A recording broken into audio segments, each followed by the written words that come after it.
नमस्कार दोस्तों, स्वागत है आपका हमारे YouTube चैनल चरधारी क्लासेस में। दोस्तों, आज से हम यहाँ पे उत्तराखंड पुलिस कांस्टेबल के लिए प्रैक्टिस सेट शुरू करने जा रहे हैं और आज मैं आपको 100 नंबर का मॉडल पेपर यहाँ पे सोल्व कराऊंगा। ये जो मॉडल पेपर प्रैक्टिस सेट दोस्तों आपके लिए बनाए गए हैं, ये यूकेटीसी के सिलेबस और पैटर्न के अकॉर्डिंग बनाए गए हैं, जो कि नया पैटर्न है यूकेटीसी का। जिस प्रकार आजकल यूकेटीसी के द्वारा क्वेश्चन पूछे जा रहे हैं, तो उसके हिसाब से उस पैटर्न को देखते हुए ये प्रैक्टिस सेट आपके लिए तैयार किया गया है। तो 100 नंबर का आज मैं यहाँ पे पहला सेट आपको यहाँ पे कराने वाला हूँ। और यदि आपको इसी प्रकार के 10 और सेट चाहिए दोस्तों उत्तराखंड पुलिस कांस्टेबल के लिए, क्योंकि एग्जाम नजदीक है और अब आपको प्रैक्टिस सेट पे ध्यान जरूर देना है। प्रैक्टिस आपको अधिक से अधिक करनी है और रिवीजन भी अधिक से अधिक करना है। तो यदि आप इसी प्रकार के 10 मॉडल पेपर लेना चाहते हैं उत्तराखंड पुलिस कांस्टेबल एग्जाम के लिए, तो लिंक आपको मिल जाएगा वीडियो के डिस्क्रिप्शन से। वहां से आप उत्तराखंड पुलिस कांस्टेबल के लिए 10 मॉडल पेपर डाउनलोड कर सकते हैं। तो शुरू करते हैं दोस्तों आज की वीडियो। पहला क्वेश्चन है दोस्तों यहाँ पे, निम्नलिखित में कौन सा कथन असत्य है? असत्य कथन आपको यहाँ पे बताना है। छिटाण का अर्थ है बूंदाबांदी होने की स्थिति, बर्फ का अर्थ है वृष्टि, झड़ का अर्थ है लगातार कई दिनों तक होने वाली वृष्टि, और छिटाण का अर्थ है अतिवृष्टि। तो इसमें आपको असत्य कथन बताना है, तो इसका सही आंसर है ऑप्शन डी। छिटाण का अर्थ है अतिवृष्टि, ये असत्य है, क्योंकि छिटाण का जो सही अर्थ होता है वो होता है बूंदाबांदी होने की स्थिति। तो बूंदाबांदी होने की स्थिति को कुमाऊं में कहा जाता है छिटाण। ये छिटाण एक कुमाऊं शब्द है, कुमाऊनी शब्द। बर्फ का अर्थ वृष्टि होती है और झड़ का अर्थ होता है लगातार कई दिनों तक होने वाली जो वृष्टि है उसको झड़ कहा जाता है। तो यहाँ पे डी कथन असत्य हो जाएगा। अगला क्वेश्चन है, उच्छिष्ट का शुद्ध संधि विच्छेद क्या है? तो उच्छिष्ट का जो शुद्ध संधि विच्छेद है वो है यहाँ पे उत्तधन शिष्ट। बी ऑप्शन हो जाएगा सही आंसर। और उच्छिष्ट में कौन सी संधि? यहाँ पे व्यंजन संधि है। उत्तधन शिष्ट ये क्या है? व्यंजन संधि है। नेक्स्ट क्वेश्चन है, निम्नलिखित में तद्भव शब्द है। तद्भव शब्द आपको यहाँ पे चुनना है। उल्लूक, कूप, ओझा या पुस्तक। तो ओझा यहाँ पे क्या है? तद्भव शब्द है। सी ऑप्शन हो जाएगा सही आंसर। बाकी अन्य जो 3 ऑप्शन है ये सभी तत्सम शब्द है। अब यहाँ पे आप देखें, जो उल्लूक है एक तत्सम शब्द है और उल्लूक का जो तद्भव है वो है उल्लू। उल्लूक का तद्भव हो जाएगा उल्लू। कूप एक तत्सम शब्द है और कूप का जो तद्भव शब्द हो जाएगा वो हो जाएगा कुआं। और पुस्तक भी क्या है? तत्सम शब्द है। और ओझा यहाँ पे तद्भव शब्द है, तो इसलिए सी ऑप्शन हो जाएगा सही आंसर। नेक्स्ट यहाँ पे क्वेश्चन नंबर 4, निम्नलिखित में से कौन कमल का पर्यायवाची नहीं है? राजीव, कुवलय, जलद या अंबुज। तो सही आंसर हो जाएगा सी ऑप्शन, क्योंकि जलद यानी जल को धारण करने वाला, और जल को धारण कौन करता है? बादल। तो जलद किसका पर्यायवाची है? बादल का पर्यायवाची है। बाकी राजीव, कुवलय और अंबुज ये सभी क्या है? कमल के पर्यायवाची है। अब बादल की बात करें तो बादल का पर्यायवाची है जलद। कुछ अन्य जो महत्वपूर्ण पर्यायवाची हैं बादल के, जैसे पयोद, पय को धारण करने वाले, नीरज, नीर को नीरद, नीरद, नीरज नहीं नीरज, नीरद, नीर को धारण करने वाला नीरद शब्द आपको ध्यान देना है कि वहां पे लिखा क्या है। नीरद हो गया, वारिद, पयोधर, ये सभी बादल के पर्यायवाची हैं। तो यहाँ पर जलद ये बादल का पर्यायवाची है। अगला है यहाँ पे क्वेश्चन नंबर 5, वह खंबा गिर जाएगा। इस पंक्ति में कौन सा विशेषण है? विशेषण आपको यहाँ पे बताना है। वह खंबा गिर जाएगा, तो इसमें है निश्चयवाचक सार्वनामिक विशेषण। वह खंबा, यहाँ पे देखो वह भी आ रखा है, ये सर्वनाम है, खंबा भी आ रखा है, तो ये हो जाएगा निश्चयवाचक सार्वनामिक विशेषण, क्योंकि ये निश्चित कर रहा है कि वह खंबा गिर जाएगा। वह किसकी ओर इशारा कर रहा है? खंबे की ओर इशारा कर रहा है, तो ये निश्चयवाचक सार्वनामिक विशेषण हो जाएगा। वैसे दोस्तों मैंने हिंदी ग्रामर आपको कंप्लीट करा रखा है, और ये सभी जो यहाँ पे क्वेश्चन है ये सही मैंने आपको करा भी रखे हैं इससे रिलेटेड टॉपिक, तो डिटेल से मैंने करा रखा है। यदि आप हिंदी ग्रामर की कंप्लीट सीरीज देखना चाहते हैं तो यूट्यूब में ही आपको जरधारी क्लासेस यूट्यूब चैनल में जाना है और वहाँ पे आपको प्लेलिस्ट मिल जाएगी। कंप्लीट हिंदी व्याकरण मैंने आपको करा रखा है यूकेटीसी के सभी एग्जाम के लिए। नेक्स्ट यहाँ पे, और यदि आप किसी भी सब्जेक्ट के नोट्स आते हैं यूकेटीसी की आप तैयारी कर रहे हैं तो लिंक आपको मिल जाएगा वीडियो के डिस्क्रिप्शन में। क्वेश्चन नंबर 6 है, राम लक्ष्मण से पत्र लिखवाता है, इस वाक्य में क्रिया का कौन सा रूप है? निम्नलिखित में से सही उत्तर चुनें। अब देखो, राम लक्ष्मण से पत्र लिखवाता है, लक्ष्मण पत्र लिख रहा है, लेकिन लिखवा कौन रहा है? राम लिखवा रहा है। यानी यहाँ पे किसके प्रेरणा से लिख रहा है लक्ष्मण? राम की प्रेरणा से पत्र लिख रहा है, तो इसलिए यहाँ पे प्रेरणार्थक क्रिया हो जाएगी। यहाँ पे कौन सी क्रिया का रूप है? प्रेरणार्थक क्रिया का रूप है 6 का हो जाएगा बी ऑप्शन। अब यहाँ पे देखो अन्य ऑप्शन है पूर्णकालिक क्रिया। पूर्णकालिक क्रिया क्या होती है? जब एक क्रिया को समाप्त करके दूसरी क्रिया शुरू की जाती है। जैसे वह खेलकर सो गया, वह खेल कर सो गया।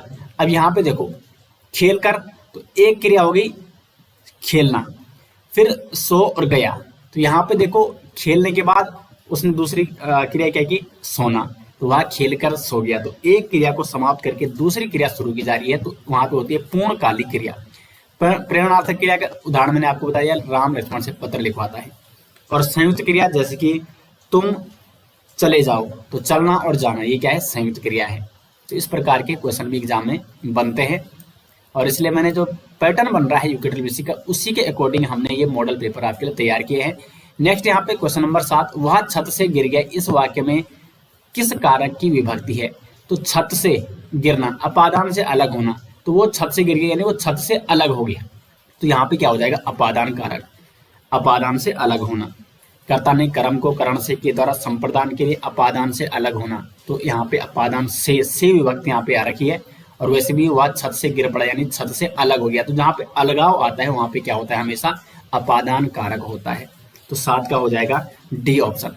नेक्स्ट यहाँ पे क्वेश्चन नंबर 8, किरमोई पांख जामन मुहावरे का सही अर्थ है। तो किरमोई पांख जामन, इस मुहावरे का जो सही अर्थ है वो है विनाश सूचक चिन्ह प्रकट होना। आपने हिंदी में भी एक कहावत या मुहावरा सुना होगा, चींटियों के पंख लग गए। जब चींटियों के पंख लग जाते हैं तो फिर वो आसमान में उड़ते हैं और उनकी मौत यानी उनका विनाश नजदीक आता है, क्योंकि उनको चिड़िया खा जाती है या उनकी मौत नजदीक आ जाती है। तो यहाँ पे देखो किरमोई पांख जामन यानी किरमोई पंख लग चुके हैं, तो विनाश सूचक चिन्ह प्रकट कर रहा है इसके लिए, तो इसका बी ऑप्शन हो जाएगा सही आंसर। क्वेश्चन नंबर 9 है, सदैई रचना किसकी है? इंपॉर्टेंट क्वेश्चन है। तो जो सदैई रचना है दोस्तों, ये है आपकी तारादत्त गैरोला जी की। 9 का हो जाएगा बी ऑप्शन। सदैई एक गढ़वाली रचना है। किस प्रकार की रचना है? गढ़वाली रचना है। और किसकी है ये? तारादत्त गैरोला की। मैंने आपको कुमाऊनी शब्दावली करा रखी है, गढ़वाली शब्दावली करा रखी है, कुमाऊनी और गढ़वाली रचनाएं करा रखी है प्रमुख, वो मैंने आपको हिंदी व्याकरण सीरीज में करा रखी है डिटेल्स में। आप वीडियो दे सकते हैं प्लेलिस्ट में। क्वेश्चन नंबर 10 है, तातो दूध न घुटेंद न थुकेंद का अर्थ क्या है? अब देखो जो गर्म दूध है न उसको घूटा जा सकता है अगर पी लिया, और न उसको थूका जा सकता है। तो इसका जो सही आंसर हो जाएगा वो हो जाएगा आपका किसी निर्णय को लेकर दुविधा होना। अब यहाँ पे दुविधा हो चुकी है पीने वाले के मन में कि इसको घूटा जाए या थूका जाए। तो तातो दूध न घुटेंद न थुकेंद यानी किसी निर्णय को लेकर दुविधा होना, इसका सही आंसर हो जाएगा बी ऑप्शन। नेक्स्ट यहाँ पे निम्नलिखित में से किस शब्द में अ उपसर्ग नहीं लगा है? अकथ, अभेद, अचूक या अनुज।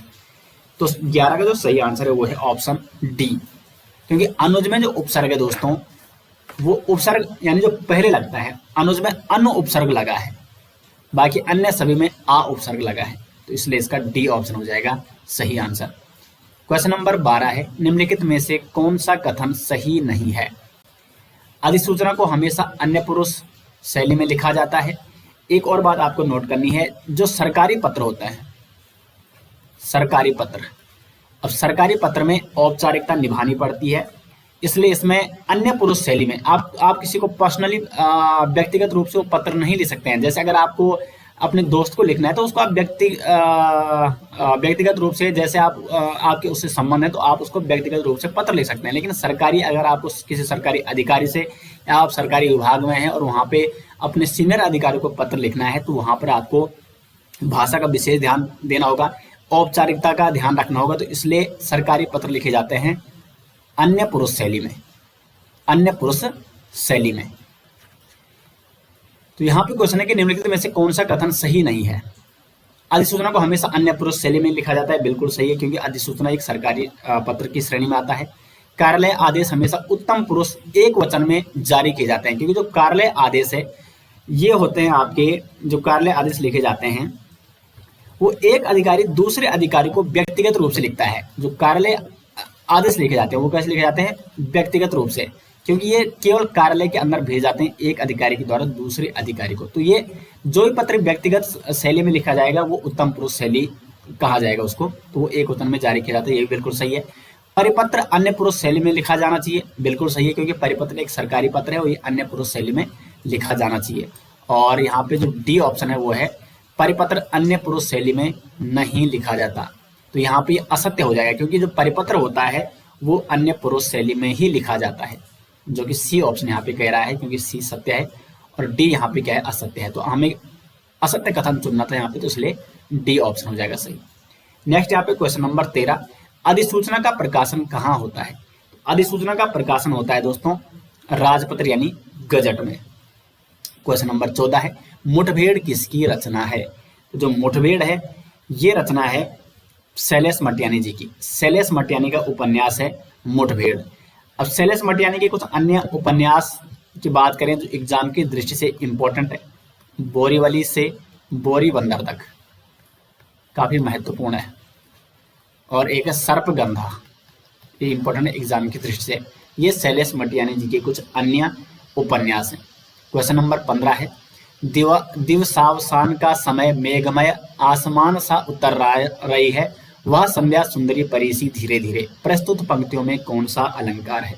महत्वपूर्ण और अच्छी पंक्ति है दोस्तों। यहाँ पे देखो, दिवसावसान यानी दिन का समय ढल रहा है, दिवसावसान का समय मेघमय, आसमान में मेघ है, मेघमय आसमान से उतर रही वह संध्या। तो यहाँ पे संध्या की बात हो रही है और संध्या की तुलना किससे की जा रही है? सुंदर परी से।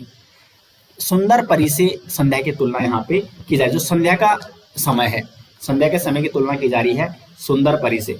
तो संध्या क्या है? ये एक प्राकृतिक प्रकृति रूप है, ठीक है, ये क्या है? प्रकृति है। संध्या क्या है? प्राकृतिक रूप है।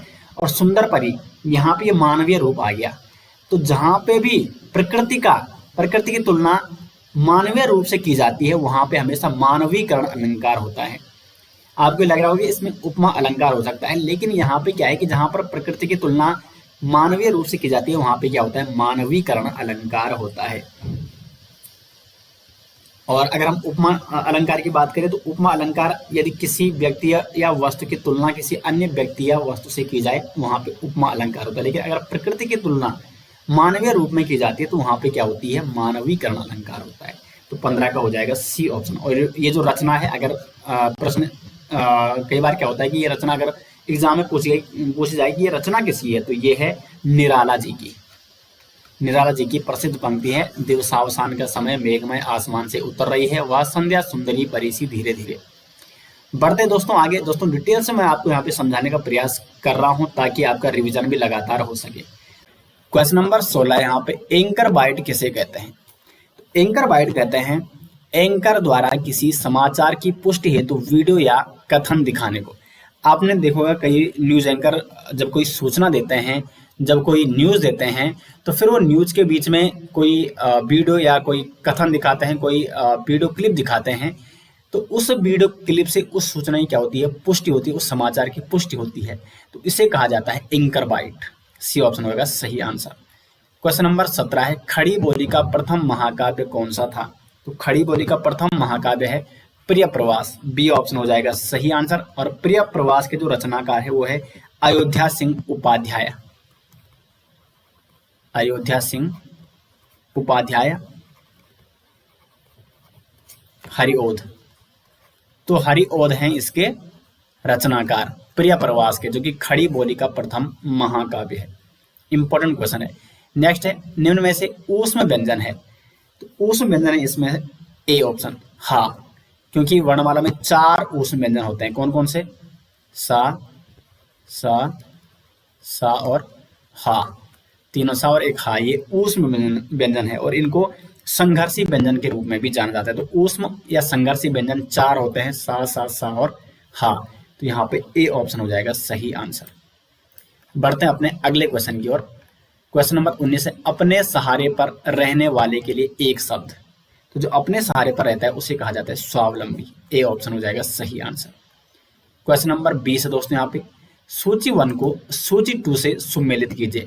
तो इस प्रकार के अधिकांश प्रश्न अब एग्जाम में पूछे जा रहे हैं। सूची 1 को सूची 2 से आपको सुमेलित करना है। तो यहाँ पे देखिए, मुक्तिबोध। मुक्तिबोध की जो रचना है वो है यहाँ पे चांद का मुंह टेढ़ा। माखनलाल चतुर्वेदी की प्रसिद्ध रचना है दोस्तों पुष्प की अभिलाषा। आपने पढ़ी होगी, पुष्प की अभिलाषा माखनलाल चतुर्वेदी की प्रसिद्ध रचना है। उसके बाद यहाँ पे निराला, निराला की प्रसिद्ध रचना है बादल राग, और जयशंकर प्रसाद की है आंसू।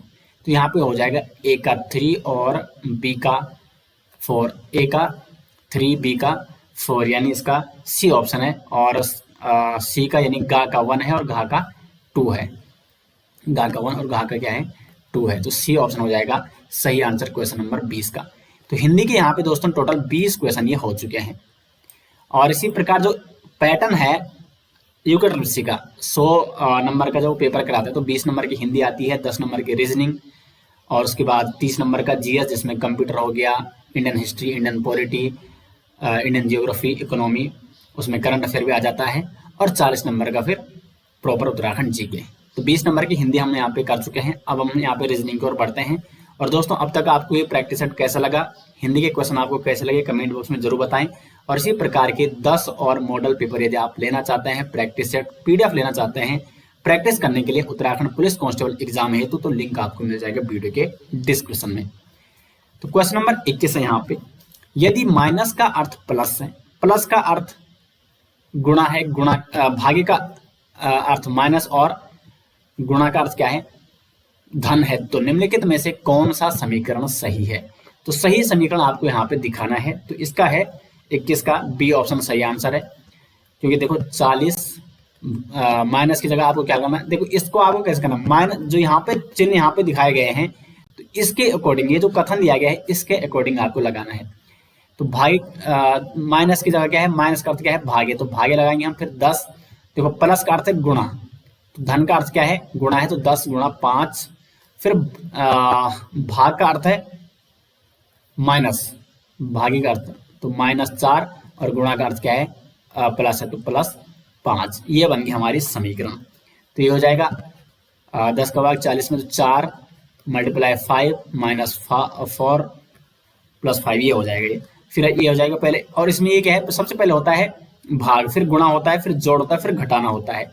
हमने गुणा करना है, भाग हमने कर लिया, अब गुणा करना है, तो 20, 5 को 20 हो जाएगा, -4 + 5। आपने जोड़ करना है तो 20। अब ये देखो ये माइनस है प्लस है, तो माइनस प्लस का हो जाएगा माइनस, तो 5 - 4 1, लेकिन बड़ा चिन्ह किसका है प्लस, तो यहाँ पे प्लस आ जाएगा 1, तो ये हो जाएगा 21। इसका बी ऑप्शन सही आंसर है। ये आप सभी जानते होंगे, भाग गुणा जोड़ घटाना इसमें करते हैं। नेक्स्ट है 22, पिता की आयु 60 वर्ष है और पुत्र की आयु 30 वर्ष है। जब पिता की आयु पुत्र की आयु की 3 गुनी थी, उस समय पुत्र की आयु क्या थी। तो सिंपल सा क्वेश्चन है, इसमें सही आंसर हो जाएगा 15 वर्ष, क्योंकि पिता की आयु 60 वर्ष और पुत्र की आयु क्या है 30 वर्ष है। जब पिता की आयु पुत्र की आयु की 3 गुना थी, तो यानी उस समय पुत्र की आयु थी 15 वर्ष और पिता की आयु थी 3, यानी 45 वर्ष। और अभी +15 हो चुका है, तो पुत्र हो चुका है +15 तो 30 हो चुका है, और +15 यहाँ पे देखो तो 60 वर्ष हो चुका है। तो आप इसको सॉल्व कर सकते हैं, बड़ा आसान क्वेश्चन है। और रीजनिंग में देखो, रीजनिंग जो बनती है यूकेट्रिप्सी जो बनाता है रीजनिंग, 10 क्वेश्चन पूछते हैं, 10 में से 8 क्वेश्चन आप सिंपली कोई भी कर दोगे, 10 भी कर सकते हैं आप यदि आपने प्रैक्टिस कर रखी है। क्वेश्चन नंबर 23 है, निम्नलिखित अनुक्रम की पूर्णता हेतु चारों में से सही विकल्प का चयन करें। देखो अब इस क्वेश्चन को कैसे करते हैं सोल्व, ये भी रीजनिंग का क्वेश्चन है। इसमें आपको सेट बनाने हैं, जो आपको लग रहा है कि ये सेट हो सकता है। आप 4 का भी बना सकते हैं, 2 का भी बना सकते हैं। तो मैं यहाँ पे 4 का बना रहा हूँ, ठीक है। BA मैंने बना दिया, BA मैं यहाँ पे लिख रहा हूँ। फिर यहाँ पे मैं कर रहा हूँ BA। अब यहाँ पे देखो मेरे को एक और नई चीज पता चल गई कि इसमें क्या है AB का सेट, ये दो का सेट है। तो यहाँ पे मैं क्या लिखता हूँ, AB बना देता हूँ इसको, और यहाँ पे भी यह है BA का सेट बन रहा है, BA और ये देखो ये सेट बन गए यहाँ पे। तो मैंने क्या लिया, यहाँ पे मैंने B लिखा, फिर मैंने क्या सेलेक्ट किया, यहाँ पे एक और B सेलेक्ट किया, B और A और A, ये मैंने लिखे हैं। तो अब ये कौन से ऑप्शन में है, B। यहाँ पे 3 भी है, यहाँ पे केवल 2 भी हैं। और ऑप्शन देखते हैं यहाँ पे, तो यहाँ पे देखो इसमें B ऑप्शन सही बैठ रहा, 3 B लिए मैंने लगातार और 3 A लिए। यहाँ पे आप देखो 1 2 3 B लिए, और फिर 1 2 और 3 A लिए। तो ये है मेरा सेट, जो कि मैंने यहाँ पे रिक्त स्थान पे भरा। तो यहाँ पे B ऑप्शन हो जाएगा इसका सही आंसर। क्वेश्चन नंबर 24 है, श्याम 7 किलोमीटर उत्तर की ओर जाता है। अब यहाँ पे देखो आपको दिशा करनी है, इस ओर आपको पूर्व करना है, इस ओर पश्चिम, ऊपर की ओर उत्तर और इस ओर नीचे के दक्षिण। ये डायरेक्शन, ये दिशाएं आपको पहले निर्धारित करनी है। श्याम 7 किलोमीटर उत्तर की ओर गया, माना यहाँ पे श्याम तो ये 7 किलोमीटर गया उत्तर की ओर। फिर वह दाएं मुड़कर 3 किलोमीटर चला, अब वो चला 3 किलोमीटर दाएं। ऊपर जब जा रहा तो दाएं हाथ उसका इस साइड है तो वो दाएं मुड़ा, और फिर और दाएं हाथ इधर मुड़ा और 7 किलोमीटर जाता है पुनः। देखो सबसे पहले वो दाएं श्याम 7 किलोमीटर उत्तर की ओर गया, फिर 3 किलोमीटर गया वो दाएं, वह पुनः अपने दाएं मुड़ता है और 7 किलोमीटर जाता है। फिर यहाँ से दाएं मुड़ेगा और 7 किलोमीटर, यानी अब उसके वो बिल्कुल सामने पहुंच चुका है यहाँ पे 7 किलोमीटर। क्योंकि 7 किलोमीटर जब इतना है तो यहाँ भी इतना ही होना चाहिए। अब श्याम अपने प्रारंभिक स्थान से कितना दूर है, तो यहाँ से जब यहाँ की दूरी 3 किलोमीटर है तो यहाँ से यहाँ की दूरी क्या हो जाएगी अपने आप 3 किलोमीटर हो जाएगी। ठीक है, और 3 किलोमीटर ये पूर्व दिशा में है, क्योंकि कई बार दिशा भी पूछता है साथ में, तो यहाँ पे सी ऑप्शन हो जाएगा 3 किलोमीटर। क्वेश्चन नंबर 25 है, त्रिभुज वाले क्वेश्चन भी जरूर आते हैं और मैंने रीजनिंग में आपको करा रखे हैं। आप जरदारी क्लासेस में अगर सर्च करोगे जरदारी क्लासेस रीजनिंग सीरीज, तो रीजनिंग में मैंने आपको करा रखी है यूके के पैटर्न के अनुसार। क्वेश्चन नंबर 25 यहाँ पे नीचे दी गई आकृति में कितने त्रिभुज हैं।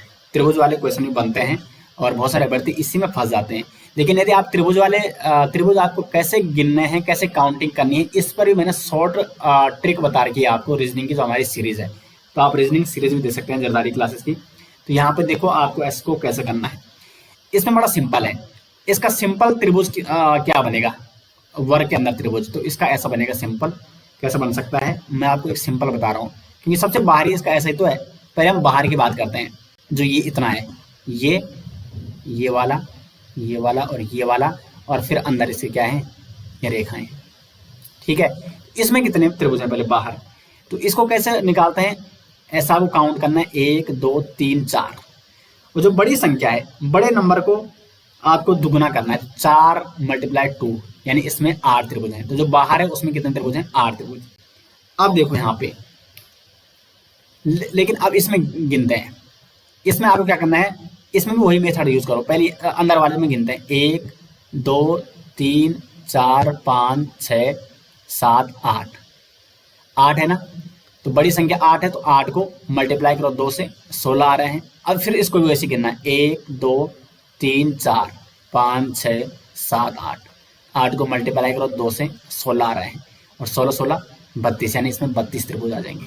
अगर इस प्रकार के वर्ग के अंदर त्रिभुज पूछता है, इस प्रकार का वो त्रिभुज बनता है। अब इसमें आप बाहर कितने भी लगाओ, आप इसमें एक और जोड़ दो, इसमें कितने भी आप जोड़ो, लेकिन आपको तरीका यही अपनाना है और आपका बिल्कुल सही बनेगा। तो इसमें 32 त्रिभुज हैं, जो यहाँ पे ये क्वेश्चन है। समझ गया अब आपको इसको कैसे करना है। तो इसमें 32 त्रिभुज हो जाएंगे इस वर्ग आकृति के अंदर। क्वेश्चन नंबर 26 है, यहाँ पे 5:15 पे दोनों सिरों के बीच कोण कितना होगा। तो इसका एक फॉर्मूला आता है, लेकिन कई बार ये फॉर्मूला काम नहीं करता है, तो फिर मैंने इसका एक मेथड आपको बता रखा है, m-30 × h। अधिकांश जगह ये फॉर्मूला काम कर लेता है। तो इसका मतलब है 11/2 गुणा मिनट, यहाँ पे ना m का मतलब मिनट, तो मिनट कितने हैं 15, तो 15 आपको लिखना है, -3 गुणा घंटे कितने हैं 5 बज रही है। अब इसको आप निकालोगे अगर, तो ये निकलेगा इसमें 165/2 -30 × 5 150, तो ये निकाला 80.5 - 150, और ये लगभग निकलेगा 67.5। इसका बी ऑप्शन सही आंसर है। एक तो फॉर्मूला ये है, मैंने आपको करा भी रखा है घड़ी वाला टॉपिक, और मैंने 2 या 3 तरीके और भी बता रखे हैं। तो जो तरीका आपको अच्छा लगेगा आप उसमें इसको निकाल सकते हैं। 27, यदि किसी सांकेतिक भाषा में मैच को NCWGM और बॉक्स को CQA लिखा जाता है, तो नोटबुक को क्या लिखा जाएगा। इसमें देखो पहले आपको मैच और NCWGM में क्या संबंध है, तो देखो m+1 किया तो n है, MATCH है ना, और ये है यहाँ पे NCWGM, m+1 m, a+2 AB C, B और C, T+3 UVW, फिर +4 +5। तो इसी प्रकार आपको नोटबुक का करना है। आप यहाँ पे लिखिए NOTEBOOK, और यहाँ पे करना आपको +1 +2 +3 +4 +5 +6 +7 और 8, क्योंकि यहाँ पे 8 वर्ड्स हैं, ठीक है। तो जब आप ऐसे करोगे तो यहाँ पे आ जाएगा n+1 कितना होता है, O+2 OP/Q, फिर T+3 आ जाएगा W, E+4 आ जाएगा आपका I, B+5 आ जाएगा G, BCDEFG, और फिर यहाँ पे O+6 U और O+7 V, U है और V, और लास्ट K+8, तो यहाँ पे S हो जाएगा। OQWI यहाँ पे OQWI, फिर GUVS यानी इसका OQWI GUVS, सी ऑप्शन सही बैठ रहा है इसका। फिर एक प्रश्नवाचक चिन्ह के स्थान पर संख्या होगी। तो यहाँ पे जो इक्वेशन है इसमें यहाँ पे आपको प्रश्नवाचक चिन्ह पे बताना है कौन सी संख्या होगी। तो इसमें जो संबंध है दोस्तों, इसमें संबंध है 15 × 17, तो ये हो रहा है 255। और यदि हम 85 जो ऊपर वाली संख्या है नीचे वाली संख्याओं का गुणा करेंगे तो ये आएगा, और फिर 85 से गुणा 3 करेंगे तो ये 255 आएगा। उसी प्रकार इन दोनों का जो मल्टीपल हो रहा है वो हो रहा है 270, और 90 × 3 आ रहा है 270, तो यहाँ पे आ जाएगा आपका 12, इसका बी ऑप्शन सही है। 29 से नीचे एक पासे की 3 स्थापना स्थितियों को दर्शाया गया है, संख्या 6 वाले फलक के विपरीत फलक की संख्या ज्ञात करें। तो 29 में अब देखो इसमें आपको क्या करना है, पहले कॉमन लेना है, यही मैंने आपको करा रखा है, डाइस आपको कैसे करनी है। तो कॉमन हमने क्या लेना है, 6 वाले फलक के विपरीत हमको दिखाना है ना। तो देखो इसमें 3 कॉमन है और इसमें भी 3 कॉमन है, हमने देखना कि 6 नहीं होना चाहिए, तो इसमें भी 6, तो इसको रहने देते हैं, इसमें करते हैं 3 और 3, 3 को नीचे लिख दिया। अब इसको आपको क्लॉकवाइज घुमाना है ऐसा, 3 के बाद क्या है 2, ये है, चलो इसको मैं ए पास मान लेता हूँ, इसको बी मान लेता हूँ, ठीक है। तो ए और बी, तो ए का 3 लिया और बी का भी 3 लिया। अब क्लॉकवाइज चलो ए की ओर, फिर आ रहा है 2 और 6, तो इसके आगे लिख दो 2 और फिर लिख दो 6, और यहाँ पे देखो इसको भी चलो क्लॉकवाइज, यहाँ आ रहा 5 आ रहा, फिर आ रहा 4, तो 5 और 4, 2 के अपोजिट 5 है और 6 के अपोजिट क्या है 4 है, इसका बी ऑप्शन हो जाएगा। क्वेश्चन नंबर 30 है यहाँ पे, किसी वर्ष में यदि 25 मई को रविवार का दिन है तो उसी वर्ष में 25 दिसंबर को सप्ताह का कौन सा दिन होगा। तो इसको कैलकुलेट करेंगे दोस्तों तो इसका गुरुवार आ जाएगा। तो रीजनिंग के भी 10 क्वेश्चन हो चुके हैं, और रीजनिंग के क्वेश्चन आपको कैसे लगे कमेंट बॉक्स में जरूर बताएं। बढ़ते हैं आगे क्वेश्चन नंबर 31 की ओर। अब यहाँ पे जीएस शुरू हो जाएगी। तो 31 है, कलिंग नरेश खारवेल का हाथी गुम्फा अभिलेख किस भाषा में है। तो कलिंग नरेश खारवेल का जो हाथी गुम्फा अभिलेख है ये है यहाँ पे प्राकृत भाषा में, सी ऑप्शन हो जाएगा इसका सही आंसर। ये प्राकृत भाषा में है और इसकी जो लिपि है वह है ब्राह्मी, प्राकृत भाषा और ब्राह्मी लिपि में है ये। और ये कहाँ से प्राप्त हुआ है दोस्तों, ये प्राप्त हुआ उड़ीसा से, उड़ीसा से प्राप्त हुआ है कलिंग नरेश खारवेल का हाथी गुम्फा अभिलेख। 32 है, पंजाब के कूका आंदोलन का नेतृत्व निम्नलिखित में से किसने किया। तो 32 का सही आंसर हो जाएगा राम सिंह ने, सी ऑप्शन हो जाएगा सही आंसर। राम सिंह ने पंजाब में कूका आंदोलन का नेतृत्व किया था। क्वेश्चन नंबर 33 है, गुप्तकालीन रजत मुद्राओं को क्या नाम दिया गया है। तो गुप्तकालीन में देखो स्वर्ण मुद्राओं को कहा जाता था दीनार, दीनार किसे कहा जाता था गुप्त काल में, स्वर्ण मुद्राओं को, जबकि रजत मुद्राओं को कहा जाता था रुपक्का। तो यहाँ पे सी ऑप्शन हो जाएगा सही आंसर, रजत यानी चांदी। तो रजत मुद्राओं को गुप्त काल में रूपक कहा जाता था, जबकि स्वर्ण मुद्राओं को गुप्त काल में दीनार कहा जाता था। क्वेश्चन नंबर 34 है, सूची 1 को सूची 2 से सम्मिलित कीजिए और सूचियों के नीचे दिए गए कोड का प्रयोग कर सही उत्तर चुनिए। सूची 1 में स्मारक दिए गए हैं और सूची 2 में उसके निर्माता दिए गए हैं। तो बादशाही मस्जिद लाहौर, इसका निर्माण किसने कराया था। तो इसका निर्माण कराया था औरंगजेब ने। तो ए का हो जाएगा 4 औरंगजेब। एतमद्दौला का मकबरा ये बनाया था नूरजहां ने, बी का हो जाएगा 3। बुलंद दरवाजा अकबर ने बनाया, सी का 2। और मोती मस्जिद शाहजहां ने, डी का 4। देखो इस तरीके से अधिकांश क्वेश्चन अब पूछे जाने लगे हैं, लेकिन इस तरीके के क्वेश्चन में अगर आपको 2 ऑप्शन भी आते हैं और आपको देखना पहले वही है जो आपको बिल्कुल सटीक आता है। जैसे बुलंद दरवाजा, ये आसानी सबको आता होगा, बुलंद दरवाजा अकबर ने बनाया। और यदि आपको एक और ऑप्शन आता है तो फिर आप इनमें से देख सकते हैं कि वो ऑप्शन कहाँ मैच कर रहा है। तो इसका जो सही आंसर है वो है 4 3 2 4। नहीं 4 3 2 नहीं, ये देखो यहाँ पे मोती मस्जिद ये 1 है, डी का 1 है, ठीक है। 4 3 2 1, तो बी ऑप्शन इसका सही है। 34 का बी ऑप्शन सही है। 35 है, 1873 ईस्वी में सत्य शोधक समाज की स्थापना की गई, किसके द्वारा? तो 35 का हो जाएगा सी ऑप्शन, ज्योतिबा फुले के द्वारा। 36 है, शिवाजी के समय सरनोबत का पद का संबंध था। तो शिवाजी के समय सरनोबत कहा जाता था सैन्य प्रशासन के अधिकारी को। 36 का हो जाएगा डी ऑप्शन, सरनोबत सैन्य प्रशासन से संबंधित था। अब शिवाजी के अगर हम सैन्य प्रशासन की बात करें तो कुछ अन्य पद जैसे पेशवा, पेशवा ये पंत प्रधान था, पंत प्रधान, प्रधानमंत्री या प्रशासन का ये कार्य संभालता था। बाद में पेशवा की शक्ति बढ़ गई थी, लेकिन शिवाजी के समय प्रशासन का जो कार्य संभालता उसको पेशवा कहा जाता था। मजूमदार ये भी एक प्रशासनिक पद था, इसको अमात्य भी कहा जाता और ये था लेखाकार, लेखाकार, मजूमदार को अमात्य भी कहा जाता था। वाकयानवीस एक और अन्य था, वाकयानवीस। वाकयानवीस का कार्य क्या था? ये सूचना विभाग का अध्यक्ष था, गुप्तचर विभाग का या सूचना विभाग का ये क्या था? अध्यक्ष था। उसके बाद एक सुमंत होता था, ये होता विदेश मंत्री, सुमंत ये विदेश मंत्री होता था। क्वेश्चन नंबर 37 है, यमुना नदी की निम्नलिखित सहायक नदियों पर विचार कीजिए और उन्हें पश्चिम से पूर्व की ओर क्रम से व्यवस्थित करें। तो अगर हम पश्चिम से पूर्व की बात करें तो इस प्रकार यमुना नदी है, और इसमें इनमें से सबसे पश्चिमी जो नदी है वो है पहले चंबल, चंबल है, फिर है सिंध, फिर है बेतवा और फिर है केन। तो इसमें हो जाएगा आपका 4, सिंध है तीसरे नंबर पे, बेतवा 1 नंबर पे है और 2, 4 3 1 2, चंबल, सिंध, बेतवा और केन। तो इसमें सही ऑप्शन है 4 3 1, यानी ए ऑप्शन हो जाएगा सही आंसर, चंबल, सिंध, बेतवा और केन। 38 है, दीनदयाल बंदरगाह पोर्ट कहाँ स्थित है? दीनदयाल बंदरगाह पोर्ट, इसको दोस्तों कांडला बंदरगाह भी कहते हैं, कांडला बंदरगाह। और ये कहाँ है? ये है गुजरात में। ये एक ज्वारिया बंदरगाह है।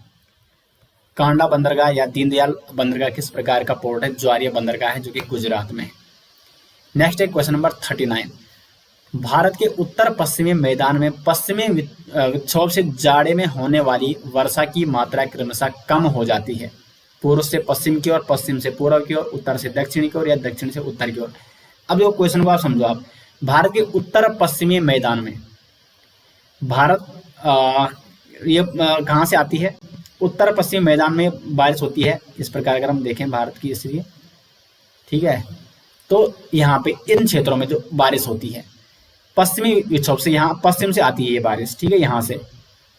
अब देखो जब बारिश यहाँ से आ रही है तो जैसे जैसे ये पश्चिम हो गया और ये पूरब हो गया और ये उत्तर है और ये है दक्षिण, तो जैसे जैसे पूरब की ओर बढ़ेंगे तो बारिश की मात्रा कम अपने आप हो जाएगी, क्योंकि पश्चिम से आ रही है और यहाँ तक ये धीरे धीरे कम होती रहेगी। तो पश्चिम से पूरब की ओर बढ़ने पर ये क्या हो जाती है? वर्षा की मात्रा क्रमशः कम हो जाती है। अब पश्चिमी विक्षोभ से एक और क्वेश्चन आते हैं, एक और क्वेश्चन आता है कि जाड़े के समय जो वर्षा होती है इस भाग में वो किस कारण होती है? तो वो होती है पश्चिमी विक्षोभ के कारण। जो उत्तर पश्चिमी मैदान में जाड़े के मौसम में बारिश आती है उत्तराखंड भारत में, जो वर्षा होती है वो किसके कारण होती है? तो पश्चिमी विक्षोभ के कारण होती है। ये भी क्वेश्चन कई बार एग्जाम में पूछा जाता है, तो इसका बी ऑप्शन है। क्वेश्चन नंबर 40 है, नाथुला दर्रा किस राज्य में है? तो नाथुला दर्रा है दोस्तों सिक्किम में। सिक्किम में एक और दर्रा है जेलेपला, जेलेपला दर्रा और नाथुला दर्रा कहाँ है? सिक्किम में। और बोमडिला कहाँ है? अरुणाचल प्रदेश में। क्वेश्चन नंबर 41 है, सूची 1 को सूची 2 के साथ सम्मिलित कीजिए तथा सूचियों के नीचे दिए गए कोड से सही उत्तर को चुनिए। तो सही उत्तर आपको चुनना है। अब देखो यहाँ पे भागड़ा नागर बांध, तो भागड़ा बांध किसमें है? सतलज नदी पर है, यानी ए का हो जाएगा 4। हीराकुंड बांध किस पे है? महानदी पर है, बी का हो जाएगा 3। इडुक्की परियोजना किस पे है? इडुक्की परियोजना है पेरियार नदी पे, सी का 2 है। और नागार्जुन बांध हो जाएगा कृष्णा नदी पे। तो 4 3 2 1, इसका सही आंसर है 4 3 2 1 यानी ए ऑप्शन ही इसका सही आंसर है। अन्य ऑप्शन में दिए गए हैं लेकिन इसका ए ऑप्शन सही आंसर है। दोस्तों यदि आपको इसी प्रकार के 10 और सेट चाहिए उत्तराखंड पुलिस कांस्टेबल एग्जाम हेतु तो लिंक आपको मिल जाएगा वीडियो के डिस्क्रिप्शन में। इसी एग्जाम पैटर्न पर आधारित है 10 और मॉडल पेपर आपके लिए बनाए गए हैं उत्तराखंड पुलिस कांस्टेबल एग्जाम के लिए, क्योंकि एग्जाम आपका नज़दीक है और एग्जाम नज़दीक है तो आपको अधिक से अधिक प्रैक्टिस भी करनी है। तो लिंक दिया गया है वीडियो के डिस्क्रिप्शन में। रिवीजन पे आपको विशेष ध्यान देना है और प्रैक्टिस भी लगातार करते रहना है। क्वेश्चन नंबर 42 है यहाँ पे, राष्ट्रीय आय का आकलन कौन तैयार करता है? तो राष्ट्रीय आय की जो गणना की जाती है वो की जाती है केंद्रीय सांख्यिकी संगठन के द्वारा। सी ऑप्शन हो जाएगा इसका सही आंसर, CSO यानी सेंट्रल स्टैटिस्टिक्स ऑफिस। और इसकी स्थापना कब हुई? 1951 में और इसका कार्यालय है नई दिल्ली में। CSO की स्थापना 1951 में और कार्यालय इसका नई दिल्ली में है और इसके द्वारा राष्ट्रीय आय की गणना की जाती है।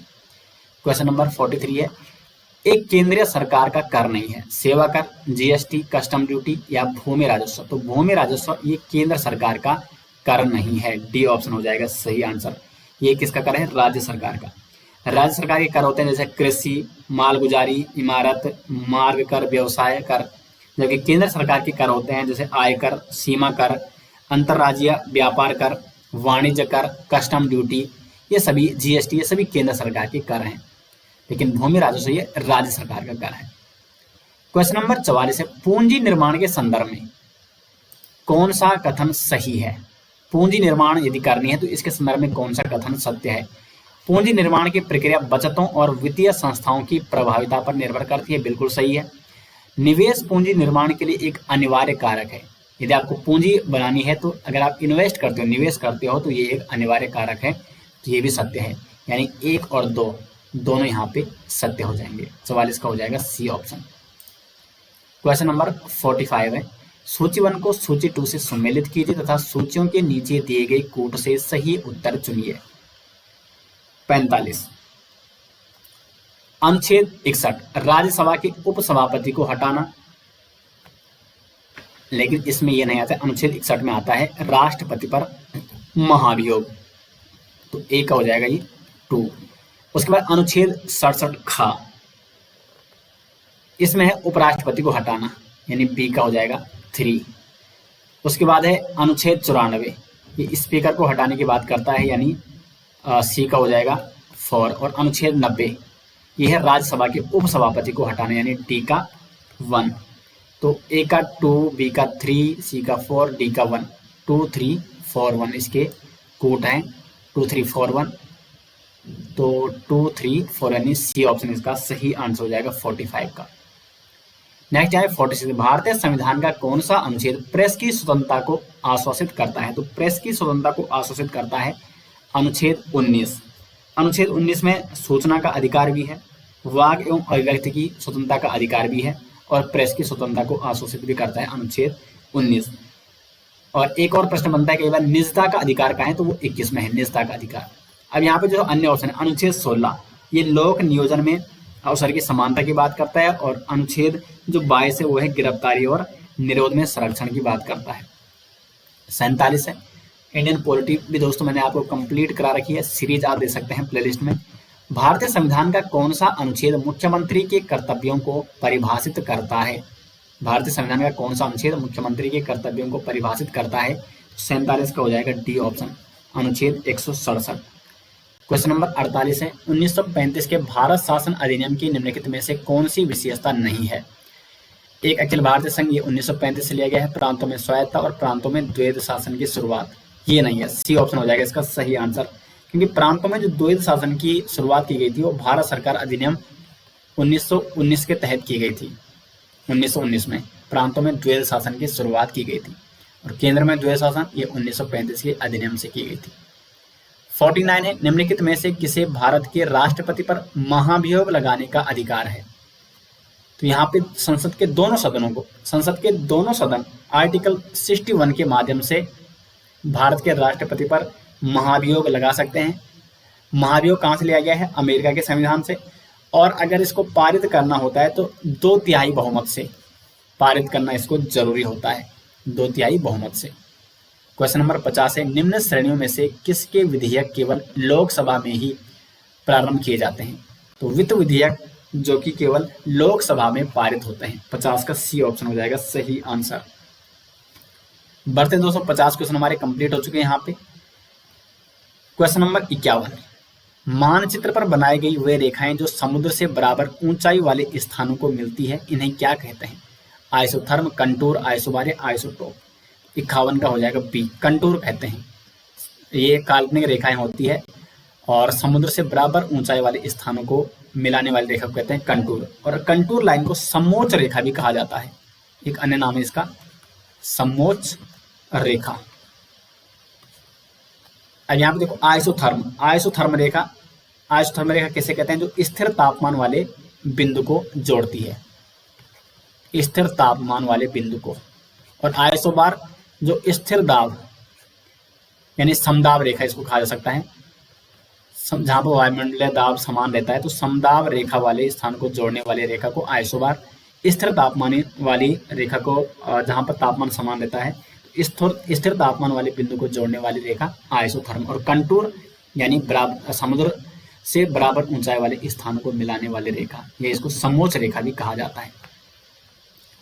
52 संयुक्त राष्ट्र संघ आधिकारिक रूप से अस्तित्व में कब आया? तो 52 का सही आंसर है 24 अक्टूबर 1945 को। और इसका मुख्यालय कहाँ है? इसका मुख्यालय है अमेरिका, न्यूयॉर्क में।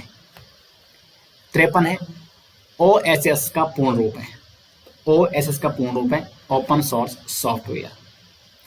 54 है, कीबोर्ड में फंक्शन की कुंजियों की संख्या कितनी होती है? आपने देखा होगा कीबोर्ड में F1 से लेकर F12 तक ये फंक्शन की रहती हैं, फंक्शन कुंजियां रहती हैं और इनकी टोटल संख्या है 12, F1 से लेकर F12 तक। क्वेश्चन नंबर 55 है यहाँ पे, इंटरनेट पर सुरक्षित संचार के लिए किस प्रोटोकॉल का उपयोग किया जाता है? सही आंसर हो जाएगा HTTPS।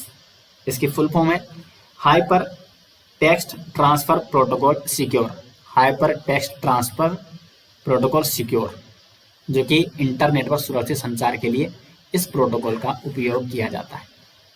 क्वेश्चन नंबर 56 है, रसायन विज्ञान में 2024 के नोबेल पुरस्कार के लिए निम्न में से किसे चुना गया? ऑप्शन है यहाँ पे David Baker, Demis Hassabis, John M Jumper, इनमें सभी। तो इन तीनों व्यक्तियों को रसायन का नोबेल प्राइज दिया गया 2024 में, डी ऑप्शन हो जाएगा सही आंसर। 57 है, हाल ही में कौन सा शहर भारत का पहला सिटी ऑफ लिटरेचर बना है? कोझिकोड, जो कि केरल में स्थित है। 57 का हो जाएगा बी ऑप्शन। क्वेश्चन नंबर 58 है, किस क्रिकेट टीम ने ICC women's T20 world cup 2024 championship जीती? न्यूजीलैंड ने। न्यूजीलैंड ने पहली बार ICC women's T20 world cup जीता है साउथ अफ्रीका को हराकर 2024 में।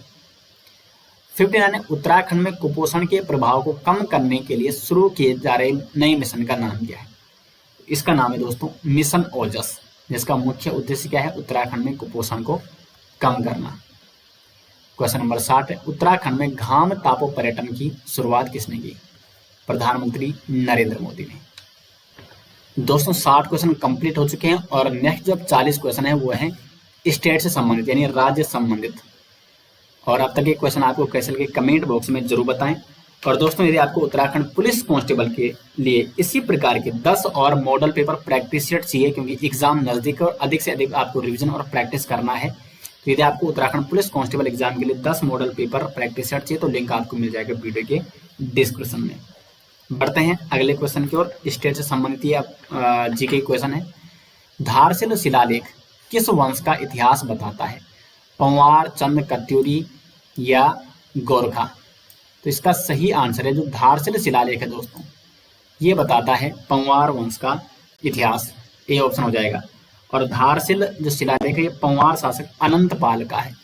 कई बार अगर शासक पूछा जाता है कि धारशिल शिलालेख किसका है, पंवार शासक अनंतपाल का है और ये ऊखीमठ से प्राप्त हुआ। आगे बढ़ते हैं। क्वेश्चन नंबर 62, गोरखों ने चमड़े की वस्तुओं पर कर लगाया जिसे कहा जाता है? तो इसे कहा जाता है मिंझाणी कर। नेक्स्ट है क्वेश्चन नंबर 63, इसके द्वारा स्वाधीन प्रजा नामक साप्ताहिक पत्रिका का आरंभ किया गया? तो इसका 63 का हो जाएगा मोहन जोशी। मोहन जोशी के द्वारा स्वाधीन प्रजा नामक साप्ताहिक पत्रिका का आरंभ किया गया और इसका प्रकाशन हुआ 1930 में।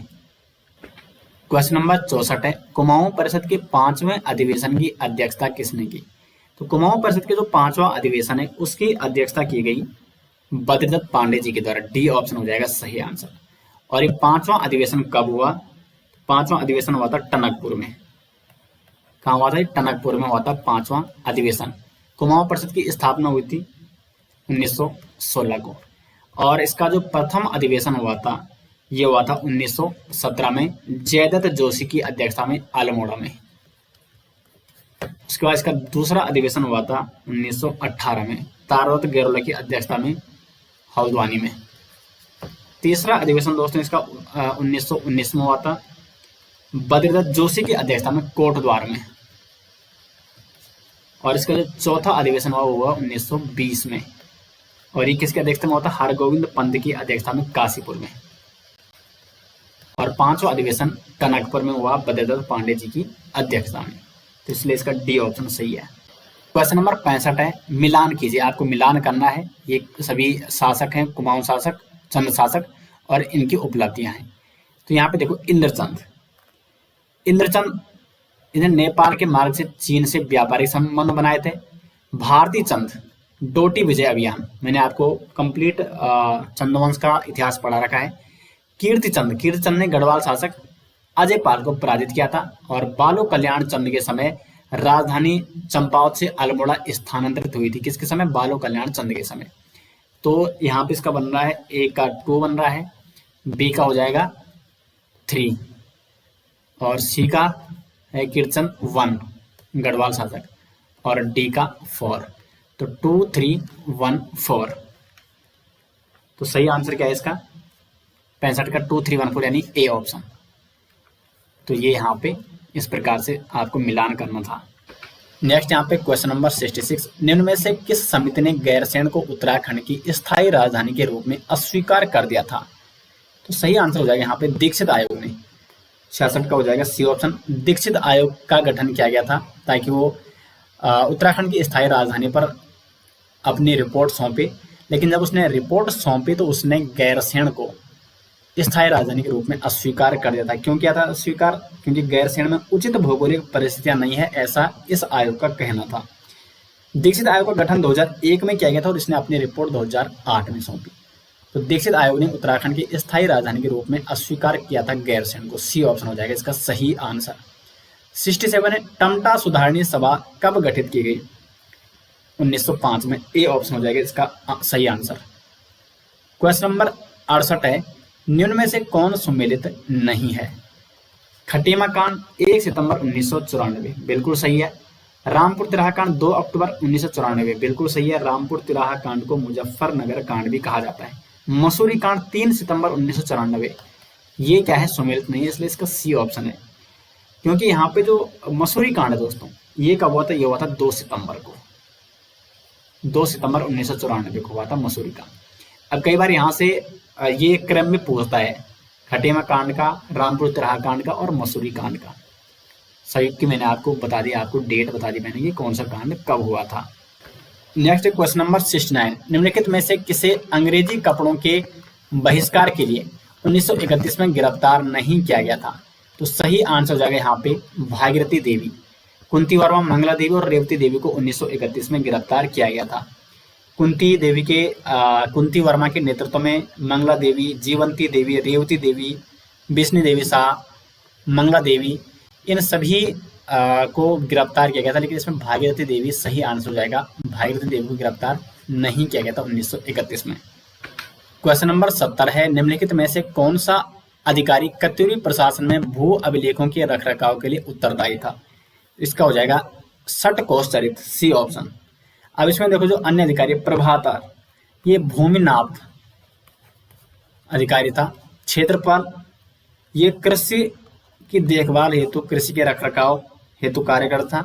और जो खंडपति था ये था वनों की रक्षा हेतु। जबकि षटकोशचरित ये भू अभिलेखों के रखरखाव से संबंधित था। नेक्स्ट यहाँ पे क्वेश्चन नंबर 71 है, अल्मोड़ा में 1850 ईस्वी में ईसाई मिशन की शुरुआत किसने की थी? तो इसका सही आंसर हो जाएगा ऑप्शन है पी जैसमोर, और अन्य ऑप्शन है यहाँ पे रेवरेंड बर्डन, पादरी मैसमोर या साइमन पीटर। बी ऑप्शन हो जाएगा सही आंसर। रेवरेंड बर्डन ने अल्मोड़ा में ईसाई मिशनरी की शुरुआत की थी 1850 में। Reverend burden. नेक्स्ट यहाँ पे फॉरेस्ट ग्रीवेंस कमेटी का गठन कब किया गया? तो फॉरेस्ट ग्रीवेंस कमेटी का गठन किया गया था दोस्तों 1921 में, और इसकी अध्यक्ष कौन थे? पी विडम। पी विडम की अध्यक्षता में फॉरेस्ट ग्रीवेंस कमेटी का गठन किया जाता है 1921 में।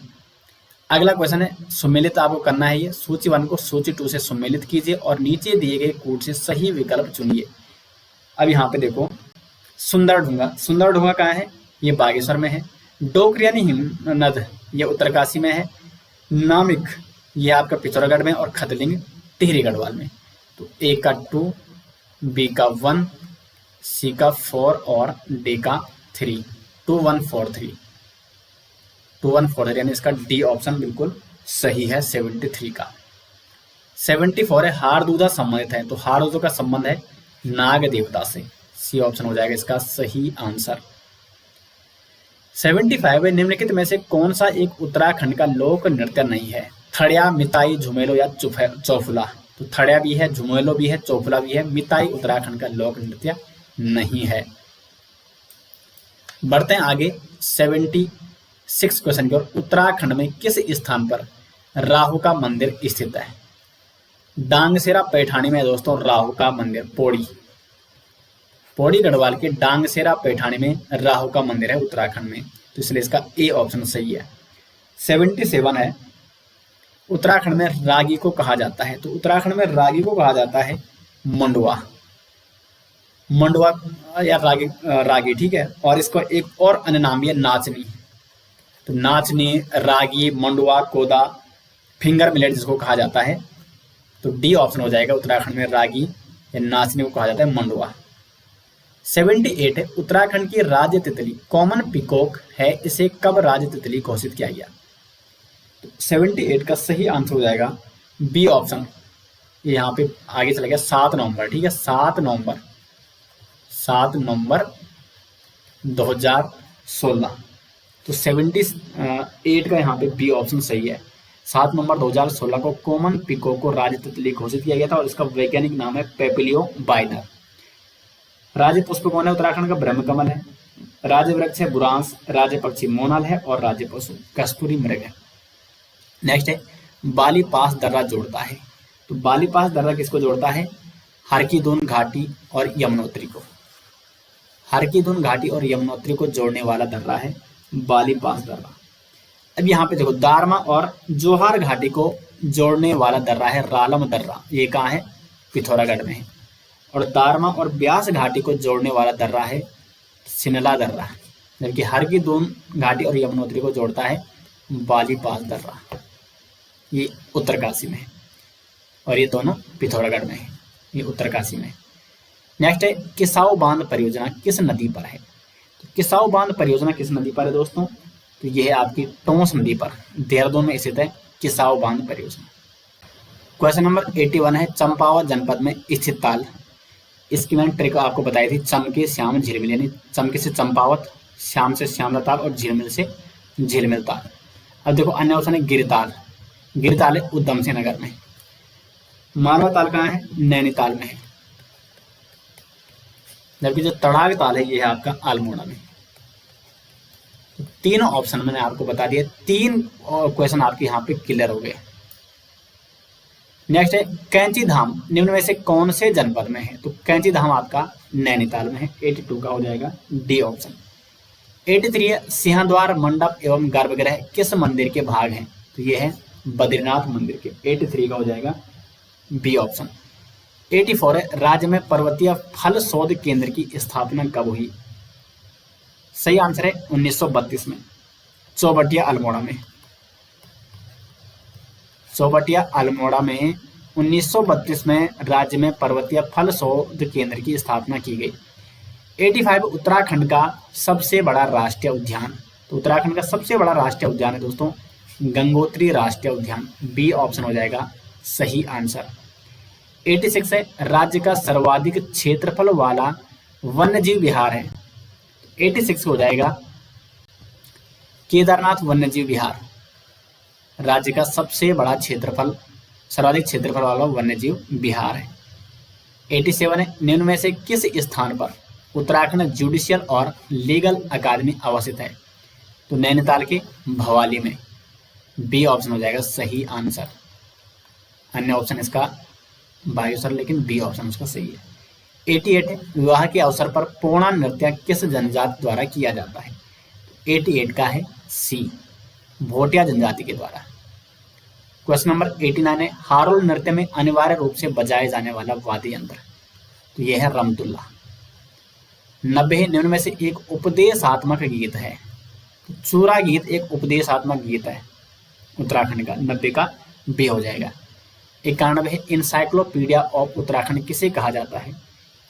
तो शिव प्रसाद डबराल को कहा जाता है इंसाइक्लोपीडिया ऑफ उत्तराखंड।